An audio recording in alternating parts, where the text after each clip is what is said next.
নমস্কার বন্ধুরা, cooking with আশা চ্যানেলে তোমাদেরকে স্বাগত। শুভ জন্মাষ্টমী বন্ধুরা।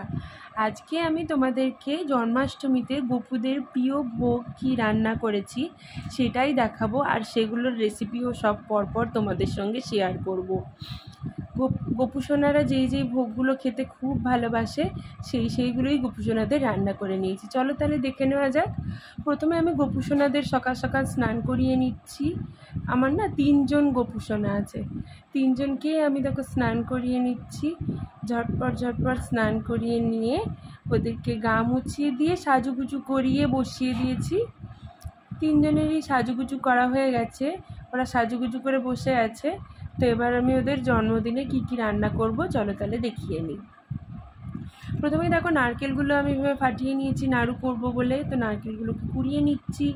নারকেলগুলো খুব ভালো ছিল, খুব নরম মোলায়েম ছিল। তো সেগুলো সব একে একে কুড়িয়ে নিয়েছি নারকেলগুলো নাড়ু বানাবো বলে। তো প্রথমে আমি এরকম একটা কড়াই নিয়ে নিয়েছি যার মধ্যে আমি নাড়ুটা বানাবো। এতে আমি প্রথমে পুরনো নারকেলগুলো পুরোটাই ট্রান্সফার করে দেবো। কিছুটা নারকেল আমি রেখে দিয়েছি তালের বড়ার জন্য, বাকি নারকেলগুলো আমি কড়াইয়ের মধ্যে ট্রান্সফার করে দেব। আর আমি দেব হচ্ছে আখের গুড়। আমি গুড়ের নাড়ু বানাবো, তাই জন্য আখের গুড়টা কিন্তু আমি কড়াইয়ের মধ্যে দিয়ে দেব। কি প্রসেসে করলে দেখো খুব দারুণ হয় খেতে, এই রকম প্রসেসে তাই আমি করছি। তো গুড়গুলো দিয়ে আমি নারকেলটার সাথে খুব ভালো করে মিশিয়ে নেব। হাতের সাহায্যে ভালো করে চটকে কিন্তু মিশিয়ে নেব, যাতে পুরো নারকেলের মধ্যে গুড়টা পুরো মিশে যায়। আর যেহেতু এই কড়াইতেই করব, তাই আমি আলাদা পাত্রে আর এটা মেশালাম না। এই একেবারে কড়াইয়ের মধ্যেই খুব ভালো করে মিশিয়ে নিয়েছি গুড় আর নারকেলটা। এবার আমি কড়াইটা গ্যাসে বসিয়ে দেব। তো গ্যাসটা আমি জ্বালিয়ে নিয়ে কড়াইটা বসিয়ে নিয়েছি। তো এখানে আমি দেখো এটা নাড়তে থাকবো, ততক্ষণ অবধি আমি এটা নাড়তে থাকবো যতক্ষণ না এটা আর কি নারকেলটা আর কি দলা পাকিয়ে আসে, শোঁসো আওয়াজটা যাতে বন্ধ হয়ে যায় যখন, আর খুন্তিটা নাড়তে আমার একটু কষ্ট হবে, আর দলা বেঁধে আসবে, ততক্ষণ অবধি কিন্তু আমি নাড়বো। এখন দেখো কিছুক্ষণ বাদে জলটা কিছুটা শুকিয়েছে, কিন্তু এখনও আমার খুন্তিটা নাড়তে একটুও কষ্ট হচ্ছে না। তাই জন্য এটা আরও কিছুক্ষণ আমি কন্টিনিউয়াসলি নাড়বো। কন্টিনিউয়াসলি নাড়তে এখন কিন্তু দেখো খুন্তিটা চালাতে আমার অসুবিধা হচ্ছে, আর আওয়াজটাও অনেকটাই বন্ধ হয়ে গেছে। তো এই পর্যায়ে কিন্তু নাড়ুর পাকটা পুরো হয়ে গেছে, আমি তাই গ্যাসের ফ্লেমটা অফ করে দেবো। গ্যাসের ফ্লেমটা অফ করে দিয়ে আমি এরকম এক থালার মধ্যে কিন্তু এটা পুরো ঢেলে নেব। আর এটা না গরম অবস্থায় করতে হয়। গরম অবস্থায় নাড়ুটা পাকালে কিন্তু এটা বাইরে থেকে ক্রাঞ্চি আর ভেতর থেকে জুসি আর খুব দারুণ হয় খেতে। তো আমি এই জন্য থালাতে ঢেলে নিয়ে সাইড থেকে দেখো খুব গরম লাগছে হাতে, তাই সাইড থেকে একটু নাড়ুর পরিমাণ নিয়ে হাতে এরকমভাবে চটকে নিয়ে তারপর দুটো হাতে তালুর সাহায্যে কিন্তু আমি এভাবে গোল করে নেব, গোল করে পুরো নাড়ুর আকারে করে নেব। এইরকমভাবে কিন্তু প্রত্যেকটা নাড়ুই নারকেল দিয়ে প্রত্যেকটা নাড়ুই কিন্তু আমি পাকিয়ে নেব। তো সব নাড়ু এখানে আমার পাকানো কমপ্লিট। গোপুসোনাদের জন্য নাড়ু আমার করা কমপ্লিট হয়ে গেছে। তো এবার আমি দেখো গ্যাসে কড়াই বসিয়ে নিয়েছি। গ্যাসে কড়াই বসিয়ে নিয়ে আমি সুজিটা করে নেব, সুজির যে পায়েস সেটা করে নেব। তার জন্য অল্প একটুখানি রিফাইন তেল দিয়ে তাতে তেজপাতা দিয়ে দিলাম। এবার 250 গ্রাম পরিমাণ সুজি কিন্তু আমি এতে দেব। পরিমাণটা মনে রাখবে, আর যতটা পরিমাণ আর কি সুজি দেওয়া হবে ততটা পরিমাণ কিন্তু চিনি দেওয়া হবে। হ্যাঁ, তো এখানে আমি একটা কাপের সাহায্যে মেপে নিয়েছিলাম, 1.5 কাপ মতন হয়েছে সুজিটা, ততটা পরিমাণ চিনি কিন্তু আমি রেডি করে রেখেছি। এবার সুজিটাকে কিন্তু আমি কন্টিনিউয়াসলি নাড়বো, যাতে সুজিটা হালকা একটা কালার চলে আসে, ততক্ষণ অবধি কিন্তু আমি সুজিটা নাড়বো। তো দেখো একটু হালকা ব্রাউন কালার হয়ে গেছে, তার মানে এখন সুজিটা ভাজা কমপ্লিট হয়ে গেছে। এবার আমি দুধ জাল দিয়ে রেখেছি 1 লিটার পরিমাণ, সে 1 লিটার দুধটা কিন্তু এর মধ্যে দিয়ে দেব।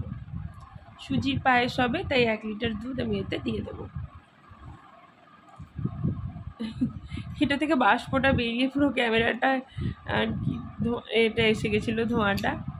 তো এবার আমি এটা নাড়বো, এটা ফুটে ওঠা অবধি অপেক্ষা করব। দুধটা সুজির সঙ্গে ফুটে উঠবে, ততক্ষণ অবধি আমি অপেক্ষা করব। এখনও দেখো এটা ফুটে ওঠেনি, গ্যাসের ফ্লেমটা আমি তাই বাড়িয়ে দিয়েছি। এবার দেখো এটা টকবক করে ফুটে উঠেছে, এই সময় কিন্তু আমি চিনিটা দেব। তো এখানে আমি 250 গ্রাম মতন চিনি কিন্তু দিয়ে দিয়েছি। চিনিটা দিয়ে আমি ভালো করে মিশিয়ে নেব, আরও কিছুক্ষণ ফুটতে দেবো। আর এই সময় আমি এলাচটা থেতো করে নেব। এলাচটা দেখো আমি থেতো করে নিয়েছি নোড়া দিয়ে, তারপরে হাতের সাহায্যে ভেঙে নিয়ে দিয়ে দিলাম। এটা ভালো করে মিশিয়ে দিয়ে গ্যাসের ফ্লেমটা কিন্তু আমি অফ করে দেবো। হয়ে গেল আমার সুজির পায়েস গোপুসোনাদের জন্য।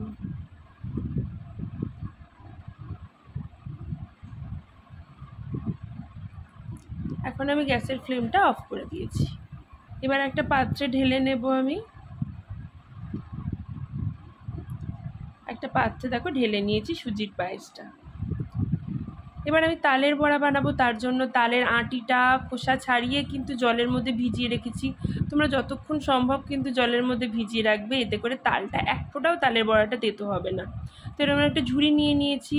তো তালের আটি একটা একটা করে তুলে নিয়ে আমি ঝুড়ির মধ্যে এইভাবে ঘষে নেব। এইভাবে ঘষে বার করলে না তালের পাল্পগুলো খুব সুন্দর করে বের হয়ে যায়, আর এক ফোঁটাও তালের পাল্পের মধ্যে আঁশ থাকে না। এই ঝুড়ির মধ্যেই সব আঁশটা কিন্তু ছেঁকে যায়। এইভাবে কিন্তু একটা করে সব তালের পাল্প বার করে নেব। পুরো তালের সমস্ত পাল্প কিন্তু আমার এখানে বার করা হয়ে গেছে।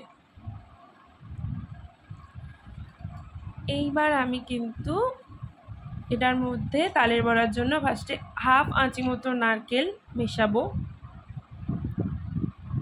তারপরে দেবো আমি কলা। এখানে আমি 2টো কলা দিচ্ছি, তোমরা পরিমাণ অনুযায়ী কিন্তু মেশাবে, যতটা পরিমাণ তাল হবে সেই অনুযায়ী।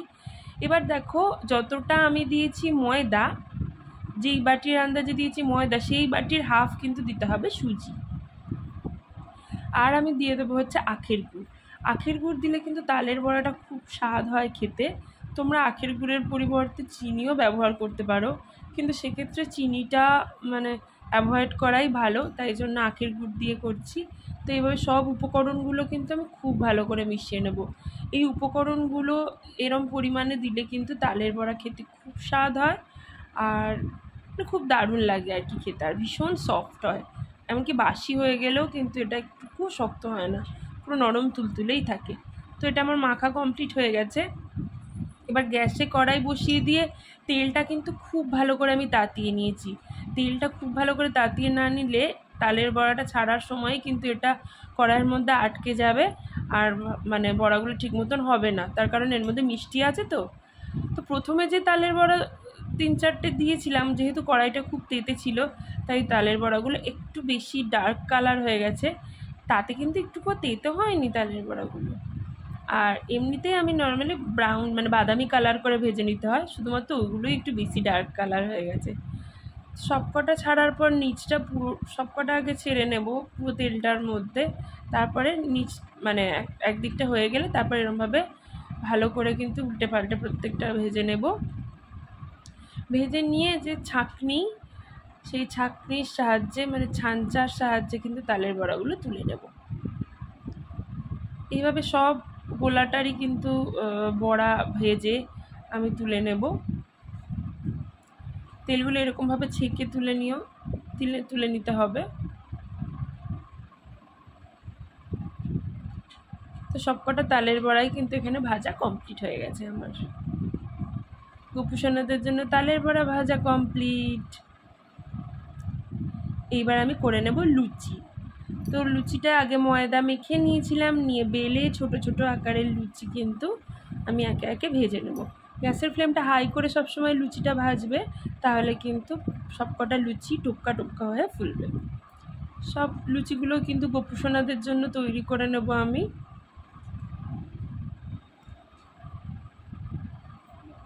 এক এক করে সব লুচি কিন্তু এইভাবে আমি তেল থেকে তুলে নেব।